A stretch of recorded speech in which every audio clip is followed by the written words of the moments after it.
Hi friends, అందరికీ నమస్కారం. మదన్ మోహన్ అనే వ్యక్తి దేవాదాయ శాఖ కమిషనర్కి ఒక కంప్లైంట్ చేశాడు. ఏమని? మీ దేవాదాయ శాఖలో పనిచేస్తున్న శాంతి అనే ఉద్యోగి నా భార్య. కొన్ని రోజుల క్రితం మాకు బాబు పుట్టాడు, కానీ ఆ బాబు పుట్టుకకి నాకు ఎలాంటి సంబంధం లేదు. నా భార్య అయిన శాంతి కడుపు రావడానికి, ఆ బిడ్డ పుట్టడానికి కారణం వైసీపీ ఎంపీ విజయసాయిరెడ్డి కారణం. అంటే ఆ బిడ్డకి తండ్రి విజయసాయిరెడ్డి, నేను కాదు అని చెప్పేసి ఆ మదన్ మోహన్ అనే వ్యక్తి వైసీపీ ఎంపీ విజయసాయిరెడ్డి మీద కంప్లైంట్ చేసి, దాంట్లో ఇంకా ఎవరైనా ఉన్నారేమో తేల్చమని ఆయన కంప్లైంట్ చేశాడు. కంప్లైంట్ చేస్తే ఎవరు కంప్లైంట్ చేసినా ఒక ఇష్యూ వచ్చినప్పుడు సామాన్యులు చెప్పినా సరే దాన్ని టెలికాస్ట్ చేయటము, న్యూస్ని ప్రజలందరికీ చేరవేయటం అనేది ఒక న్యూస్ ఛానల్స్ అందరినీ చేసే వాళ్ళ పని. అది న్యూస్ ఛానల్స్ కానీ న్యూస్ పేపర్స్ కానీ ఎక్కడైనా న్యూస్ను ప్రజలు చేరవేర్చడం న్యూస్ ఛానల్స్ పని. దానిలో భాగంగా అన్ని న్యూస్ ఛానల్స్ దీన్ని టెలికాస్ట్ చేసినాయి. సో దీని మీద మొన్న ఆవిడ ఎవరైతే మదన్ మోహన్ భార్య ఉంది శాంతి వచ్చేసి, అసలు నాకు విజయసాయిరెడ్డి గారికి ఏమి సంబంధం లేదు, మరి నా వయసు ఏంటి ఆయన వయసు ఏంటి అని చెప్పింది. మరి ఎవరైనా మరి వచ్చి నా బిడ్డకి తండ్రి విజయసాయిరెడ్డి అని చెప్పుకోలేరు కదా, ఏదో ఒకటి చేయాలిగా. ఒక అరగంట చెప్పింది, తెగ బాధపడిపోయినట్టు చెప్పింది. మరి పాపం ఎంతసేపు బాధపడ్డా కంటిలోంచి ఒక్క డ్రాప్ కన్నీరు కూడా రాలేదు. సో ఆవిడ వర్షన్ అది చెప్పిపోయింది, విజయసాయిరెడ్డికి నాకు ఎలాంటి సంబంధం లేదు, నా బిడ్డకి తండ్రి విజయసాయిరెడ్డి కాదు, ఏదో చెప్పి వెళ్ళిపోయింది. సో వెళ్ళిపోయిన తర్వాత ఇంకా నెక్స్ట్ వీడు విజయసాయిరెడ్డి అనేవాడు ప్రెస్ మీట్ పెట్టి వాడు చెప్తా ఉన్నాడు. చెప్తుంటే రిపోర్టర్లు క్వశ్చన్ అడుగుతున్నారు. ఒక రిపోర్టర్ క్వశ్చన్ అడిగాడు, ఏమని? సో మీరు అంటున్నారు ఆవిడ శాంతికి నన్ను కలిసిందిగా నాకేం సంబంధం లేదని. అలాంటప్పుడు ఆ మదన్ మోహన్ అనే వ్యక్తి ఆంధ్రప్రదేశ్లో 5 కోట్ల మంది ఉంటే ఎవరి మీద కంప్లైంట్ చేయకుండా, లేదు ఎవరు కూడా కారణం చెప్పకుండా మీ మీదనే ఎందుకు కంప్లైంట్ చేశాడు? ఆ బిడ్డకి మీరే తండ్రిని ఎందుకు చెప్పాడు? ఇన్ని కోట్ల మందిలో ఎవరి మీద చెప్పకుండా మీ మీద ఎందుకు చెప్పాడు అని ఒక రిపోర్టర్ క్వశ్చన్ వేశాడు. వీడేం చేయాలి? విజయసాయిరెడ్డి అనేవాడు క్వశ్చన్కి ఆన్సర్ చేయాలి. వీడి దగ్గర ఆన్సర్ లేదు.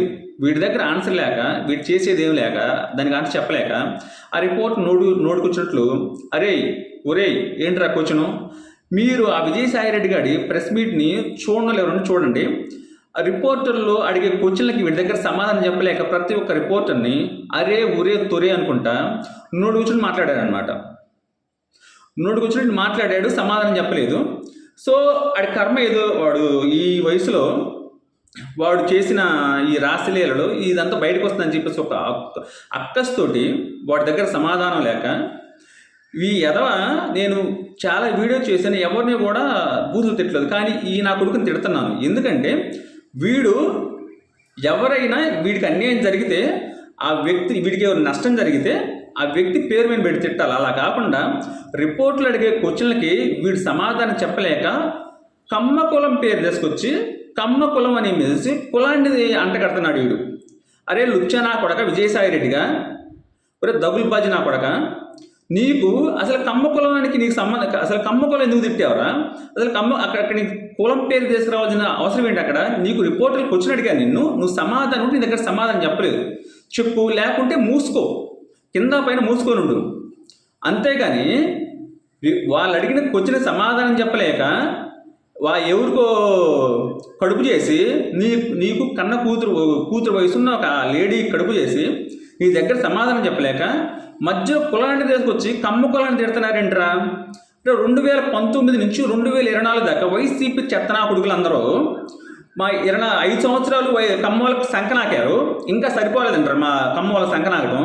అంటే మీకు ఆ వైసీపీ ఎదలకి కమ్మ వాళ్ళ సంఘం అంతా రుచిగా ఉందా? అమరావతి అంటే అమరావతి అని చెప్పేసి ఒక సైకోని ముఖ్యమంత్రిని చేస్తే రాష్ట్రాన్ని నాశనం చేసేసి కమ్మ వాళ్ళ మీద పడి ఏడ్చి, ఇప్పుడు కనీసం మీకు ప్రతిపక్షంగా లేకుండా ఆంధ్ర ప్రజలందరూ మీ మీద ఉమ్మూసి చీకొట్టి ఇంకా ఇన్ని చేసినా కూడా మీకు సిగ్గు లేకుండా ఈ చెత్తనాకుడికి విజయసాయిరెడ్డి గారు వచ్చి వీడు కమ్మకులం మీదకి వచ్చి, నా నీకే కాదు ఎవరికైనా చెప్తున్నావు, ఒక ఎమ్మెల్యేకి కానీ ఎంపీకి అయినా ఎంత పెద్దోడికైనా చెప్తున్నాం, మీకు ఎవడైనా అన్యాయం చేస్తే, ఎవరి వల్ల మీకు నష్టం జరిగితే మీరు ఆ వ్యక్తి పేరు పెట్టి అతన్ని తిట్టండి. అంతేగాని కులం మొత్తం దగ్గరకు వచ్చి కులాన్ని ఇంకొకసారి నా కొడుకైనా సరే కమ్మ కులం పేరు దగ్గర వచ్చి కమ్మోళ్ళు అని మొత్తం కమ్మ కులాన్ని తిట్టారంటే నా కొడుకు ఒక్కొక్కడికి నోట్లో పెడతాం ఎవరికైనా సరే. ఏరా కమ్మ కులం అంటే అంత చేతకంలాగా ఉన్నారు మీకు. ఇంకొకసారి నా కొడకలారు ఎవడైనా సరే మీకు ఎవరైనా అన్యాయం చేస్తే వాళ్ళని మాత్రమే తిట్టండి. కమ్మ కులం అని ఇప్పటి కులం పేరు పెట్టి తిట్టారో నా కొడకలారా, విజయసాయి రెడ్డికి నీ బతుకు, నీ వయసు ఎంతరా? నువ్వు నీ కూతురు వయసు ఉన్న ఆవిడ మీద కడుపు చేసి నీ దగ్గర సమాధానం చెప్పలేక మా కమ్మోళ్ళని తిడతావా? నా కొడక బట్టలు ఓడదీసి రోడ్డు మీద చెప్పు కొడతా నా కూడా ఇంకోసారి మా కమ్మకులం పేరెత్తేవంటి. ఈ వైసీపీ ఎదవలు లుచ్చా ఎదవలు అందరూ వైసీపీలో ఉన్నారు. వాడు ఒకడు ఉంటే ఆంబోతు రాంబాబు గారు అరగంట అంటాడు, వాడు అవన్ సీనియర్ ఒకడు ఉంటే గంట అంటాడు, ఇంకోటి ఉంటే ఆ రోజు ఉంటే బ్లూ ఫిల్మ్లు తిరిగిద్ది, వీడుంటే ఇక్కడ ఆడపిల్లలకి కడుపులు చేసుకుని తిరుగుతున్నాడు. ఇంకొకటి ఉంటే వాడు ఎవడు గోరంట్ల మాధవ్ గారు ఎంపీ, వాడు గుడ్లోడు తీసుకుని తిరుగుతుంటాడు. ఇలాంటి పారంపోకు ఎదవలు అందరూ వైసీపీలో ఉండి రాష్ట్రాన్ని నాశనం చేసి ఆడబిడ్డలను అందరిని నాశనం చేసి వీళ్ళు కమ్మ కులం పేరు పెట్టి కమ్మ వాళ్ళు నాగుతూ ఉన్నారు. ఎందుకంటే మీకు కమ్మ వాళ్ళు అందరు రుచిగా ఉండి చెప్పండి, మేము వస్తాము, అందరి దగ్గర ఉంటే నాకండి. అంతేగాని ఇంకొకసారి కమ్మ కులం పేరు పెట్టి నా కొడుకైనా సరే కమ్మ కులం అని పెట్టి కులాన్ని కనుక తిట్టారో ఒక్కొక్కడికి మామూలుగా ఉండదు.